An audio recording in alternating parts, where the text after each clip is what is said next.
The man was sitting on the bus. Suddenly, he felt something wrong in his stomach, so he quickly stood up to go to the restroom, but he was too fat and got stuck in the aisle. He was about to lose control. In a panic, he broke off the handrail. He did his best to stay steady and move toward the restroom. Because of his large body, he had to use all his strength to squeeze into the tiny space. Then, a strong and awful smell filled the bus. Passengers began banging on the windows, trying to get out, but the bus was speeding down the highway, and no one could leave. The man then unleashed his final move. Everyone on the bus was close to passing out. The driver had no choice but to stop. Finally, the passengers could breathe again. Suddenly, someone in the crowd shouted for help. A dog was almost knocked out by the smell. Thankfully, a few people managed to save it. In the end, 3 of them were thrown off the bus without mercy. They had no choice but to continue on foot. It turned out they were taking the man to a fighting competition. Soon, they arrived at a gas station. Suddenly, a group of bikers pulled in. When they saw the woman in the group, they walked over and started causing trouble.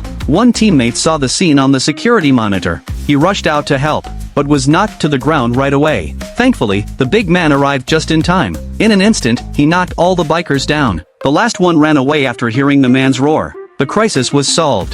They even got a vehicle to use, so they drove toward their destination. That night, they had a roadside barbecue, and enjoyed a pleasant evening. After a fun and easy drive, they finally arrived at the competition site. They began to sign up. When people saw how massive the man was, they were completely shocked. At first, the judge refused to let him compete, because he was too big. A teammate stepped forward to explain, but the judge still said no. Just then, the woman stood up. She spoke to the people around her. She said the contest was unfair, because big people were not allowed to take part. Her words caused a stir in the crowd. Seeing the tension, the judge had no choice but to say yes. At last, they were allowed to enter. The place was full of fighting fans. Could the big man win the championship?